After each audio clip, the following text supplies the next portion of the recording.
The Mr. White scene might be the best scene in the film. I don't know if you got something better than that, but I do love that scene. The one good puzzle piece that they had in their back pocket was the fact that they didn't kill him off in Quantum, and they had him. And they were like, oh, we'll bring him back.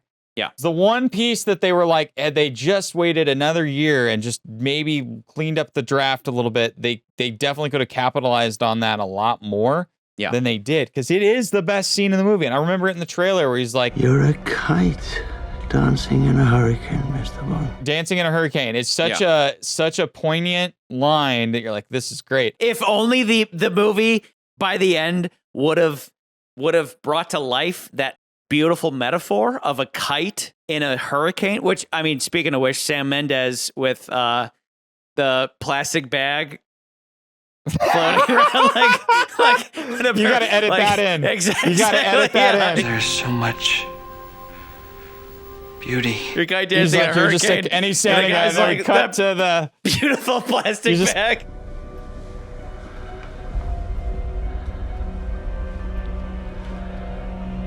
You're a kite dancing in a hurricane, Mr. Bond. So long. You want to see the most beautiful thing I've ever filmed? And this bag was just... Turn this off. dancing with me. Like a little kid begging me to play with it. This is important. I said, turn it off! I want you to understand something. But it helps me remember. I need to remember. Sometimes there's so much beauty in the world. Madeline. I feel like I can't take it. Look at me. And my heart is just going to cave in. Look at me. The things that bring people together. Out of horror, beauty. Perfect. Love it. American Beauty. To that point, though, that's one of my biggest gripes is, and we'll get to this, we'll get to where I think the movie should have gone in the end.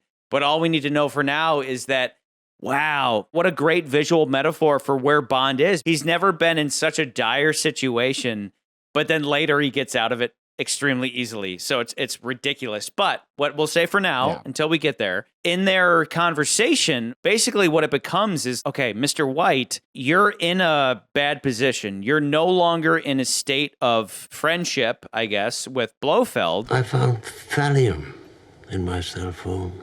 It's done its job. I have a few weeks. You're protecting someone. Who is he protecting? He determines that it's a daughter. He says, though, he's like, my daughter's already safe. You won't find her. She's clever. If she was in trouble, then logically Mr. White would have made a deal with Bond. But that's not what we get. Instead, it's Bond's like, I can protect her. And Mr. White's like, she's fine. She knows how to hide. So what bargaining chip does Bond have? He just says, I'll find her and I'll protect her. It sounds like a rewrite situation. It sounds like you and I writing a script and I wrote something and you're like, no, it should be this. And then somebody else came back. It's like, no, I changed it to this. There's 4 people on this movie. Understand this. Because Bond goes to find Madeline, the bad guys find her. Did it cross your mind that you led them to me? So Mr. White should have been like, no, dude, she's fine. I mean, she would have been fine. But where would she not have been fine? Bond would say, hey, if this global surveillance thing comes online, they will find Madeline. Look, dude, I know she knows how to hide, but nobody can hide from this global surveillance system. That would have been enough motivation for White to say, okay, she's at this clinic. That whole plot is like on the periphery. But if you need to convince this man who's not going to help you because he used to be your enemy, right, and but his he has, only at this interest point is his in the daughter, movie, he has no idea that these things are connected. Like at that point, he doesn't know. At that point for him. Let's say you and I are rewriting it. What I'm saying is you have that. You have like, how do I convince my old enemy to help me out? And then you also have like this global surveillance thing. I'm saying move those scenes earlier and then boom, Bond could be like, hey, you and I need to team up because your daughter is f***ed, bro. Like, Mr. White, your daughter's f***ed. That then gives Mr. White that push to be like, I have no choice but to put my trust in James Bond. Sure. That's what I'm saying. Regardless of where the scenes shook out in the end, that's what would have been a natural way of putting them on the same page. But back to the Spectre hierarchy stuff, it is frustrating that they didn't just go, oh yeah, Mr. White was number 2. Yeah. Oh, okay. He was number 2, and now he's off the board, and then he's hiding because he knows he was going to get killed. And there's a new number 2 or a 3 or whatever. Bond fans would be like, oh yeah. Yeah, that would have been like he was number 2 this whole time. Would have been great. That would have worked. So as it goes, Mr. White is like, here's how you can find my daughter. You're gonna protect her. It vaguely rings of like the whole Skyfall and Man with the Golden Gun thing of somebody being like, if I put my trust in you, you will kill the bad guy, right? Like it's clear that Mr. White wants Blofeld dead, but involving his daughter whatsoever is stupid. It's stupid because for some reason, even though every major player in SPECTRE has been to the crater layer, as proven by the Reodite toxicology reports, Mr. White is the only one who has never received an invitation, which makes no sense. You're telling me that Lashif has been to the crater, but not White? But then later we find out that he did know where the crater layer is. When they find White's secret room, he already had the coordinates for the crater layer tacked to the wall, so he already knew where Blofeld was. He was looking for him.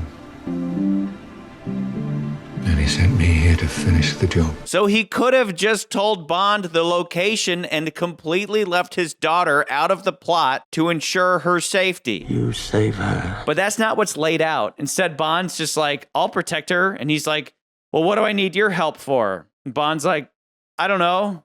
I won't kill you. You can kill yourself, though. It's so sloppy. And that's this whole movie in a nutshell, is it's sloppy. Right. It's like, again, it's like they went with the first draft. She can lead you to l'Americain. She knows l'Americain.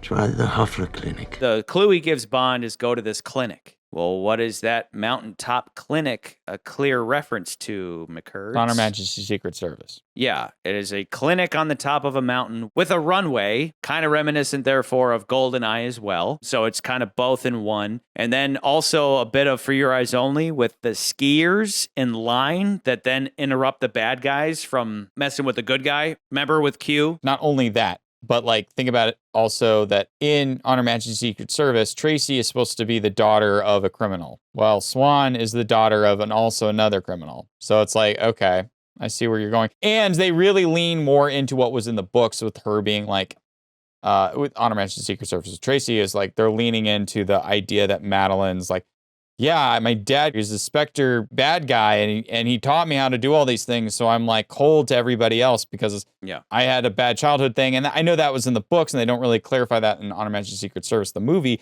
but like it's clear reference. It's just like, okay, I see where they're going with that. Falling in love with the daughter of a criminal who isn't such a bad guy. Right. You grew a conscience. Our game is our game.